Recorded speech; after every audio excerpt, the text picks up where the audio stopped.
Hi, welcome to inTruthNews. My name is Jolie Gonzalez Padilla, and I am your Hispanic conservative patriot. So happy you joined us. Stay tuned for more news. The Viper here with inTruthNews, where truth is in the news. Got some things to share with you. Hold on and get ready for the ride.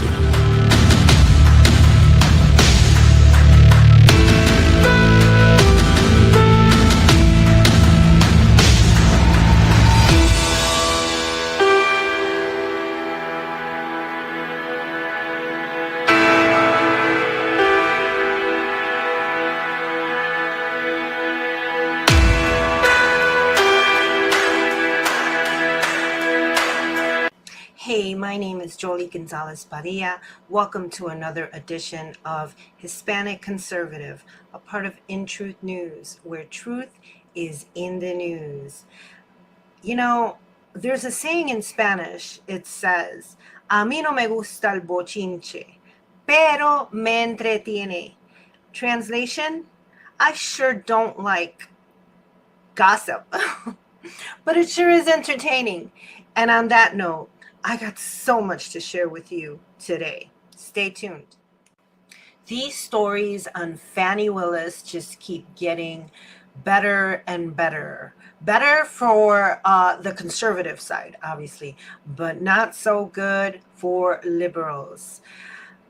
This week, or in the last couple days, things have really started to come out. I know that the phone records for Nathan Wade are going to be released, and according to these records, it shows him at this condo that Fanny rented in the middle of the night numerous times. And between January and November of 2021, it shows over 2,000 phone calls between them, overnight visits, and it's not looking good. It's looking like there's lies being told by this couple and by their office. So let me just share these stories with you. Just last week, Special Prosecutor Nathan Wade took the stand under oath, and he was asked about his phone records. Here's that exchange. So if phone records were to reflect that you were making phone calls from the same location as the condo before November 1st of 2021, and it was on multiple occasions, the phone records would be wrong? If phone records reflected that, yes, sir. They'd be wrong. They'd be wrong.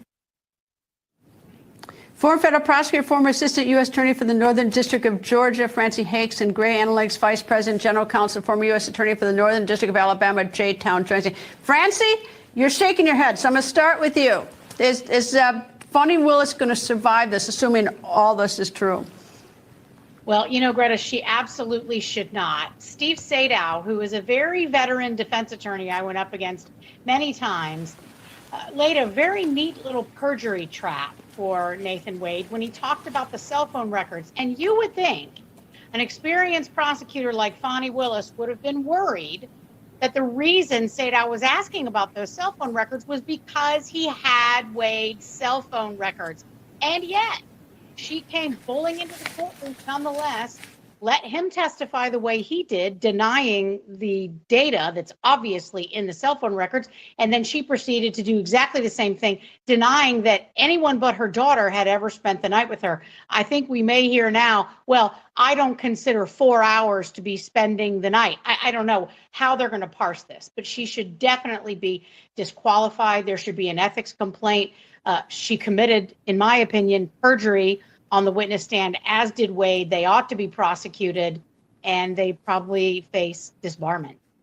Fanny and Nathan busted cell phone records show they may have been not truthful in court during the evidentiary hearing. We remember Nathan Wade's testimony that he never stayed the night over at Fanny's residence, but the phone records, they show different. We're going to see what that looks like. This is an affidavit that got submitted from Trump's attorney, remember, Steve Sadow, and he asked some questions of Nathan Wade during the evidentiary hearing that we covered in depth here. And one of those questions was about, how many times did you go over to Fanny's residence? Was it less than 10? Nathan Wade had a bunch to say, but it turns out they had some phone records that show, based off the triangulations, that Nathan Wade was over there a lot more than he testified to. And that is now being called out. Question that begs, of course, is did FANI and her office lie about this? Did Nathan perjure himself to the court? And was FANI right there behind him doing the same? Now, FANI's office is creating a rapid reaction force. They're trying to assemble this. CBS News is reporting that they're trying to get a response on this to say that the cell phone records are fake and probably Russian disinformation or whatever they're going to come up with. Probably racist cell phones. And they'll issue a response, and we cannot wait to see what that sounds like. And Jim Jordan is also communicating that they have been talking to a whistleblower from FANI's office who says that they misappropriated a government grant. So FANI and Wade are clearly busted of these records. 12,000 interactions over 11 months, 2,000 voicemails, and evening hour conversations, okay, during the nighttime, where they're going over their court briefs and their memoranda. Yeah. Now, focusing on geolocation activity, here's where we get some good stuff. We got the number now, number 2. Now, focusing on geolocation activity near 3300 Dogwood Drive, which was testified to by Miss Yurdy, we heard her, as the address of her condo, and generating a report to reflect the activity that they also attached and gave to the judge. They say, this is what I did. I wanted to see the total volume, essentially. What's the total volume? A lot. 12,000 interactions, 2,000 voice calls late at night. All right. But also, I'm just going to focus on this one address. Yurdy's condo where FANI was living. And I generated a report to focus in on that area. That is now Exhibit C. Now, given the urgency associated with the need to analyze this newly acquired data against Yurdy's relevant testimony, I constructed a very conservative geofence, a fence geographically on a map that isolated 2 cell towers in the closest proximity to this address. So you put this on a map, you say, okay, here is the Dogwood Drive residence, and I say, I found one was 3,000 feet away right here, and the other one was 2,000 feet a little closer right here. So we've got these 2 cell towers, which have now been pinged, 3,000 feet, 2,000 feet. Now, the purpose of this geofence was to conduct an initial assessment of whether Mr. Wade's phone ever connected to these 2 towers, right? So this tower maybe has a range that looks like this, right? And then this tower has a range that looks like this. We're like Venn diagrams a little bit over here. And so if it within this area it overlaps the 2 Venn diagrams, we know that that's Wade's phone. He's in that area. Now,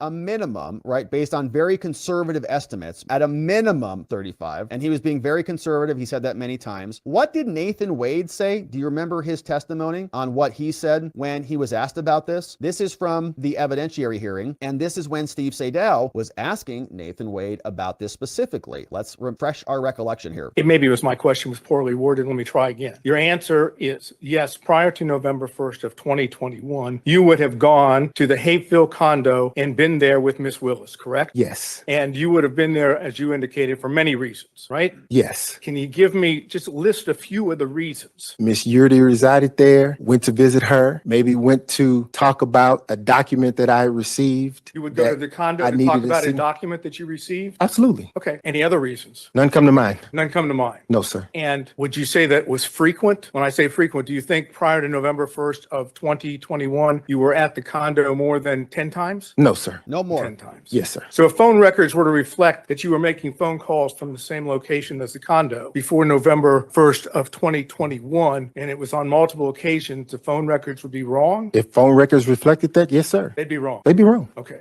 Where did you live during that time period? Same place I live now. Which is not in Hapeville, correct? It is not in Hapeville. It is north of Atlanta, the city of Atlanta, correct? It is. Okay. Any other reasons why you would be in the Hapeville area on multiple occasions prior to November 1st of 2021? Totally setting him up, right? Watching this in hindsight. Let's see. The Porsche experience is there. Okay, so that would have been one. Porsche. Yes, sir. The airport is there. Airport in Hapeville. Yes, sir. Delta Airlines is headquartered there. Let's see. Restaurants there. Okay. FANI's booties over there. If that's your recollection, that's fine. I'm not asking you to try to remember everything, but if that's okay. Look at his face too. Okay, so Steve Sadow, now that we know that he had those phone records in his back pocket this entire time, look at his little smirk there. Okay, Steve knows. He's like, you are busted, man. You're totally busted. your affidavit filed in connection with the response with Miss Willis. Okay, No. so now they go in. Did you talk to FANI about your affidavit, right? So he's totally busted. He got him right there. So 35 times at minimum, based on a conservative analysis, he says less than 10. So for the purposes of my... This past couple weeks, President Trump has been very, very busy fighting his cases with these 4 trumped up charges, pun intended, in the various states. But as we see, God is revealing truth in every one of them. And you know what? The thing about this is that when you're unjustly persecuted or attacked, God usually turns that all around. And late in the midnight hour, it comes back to bite those people in the butt or in the fanny, pun intended. This is it for right now, but let me give you a word of advice. Always know one thing in your heart, that God is always in control, and those who tell the truth and live by the truth will always be victorious in the end. You stay cool, you stay good, you stay peaceful, and know that God is with you in all through this.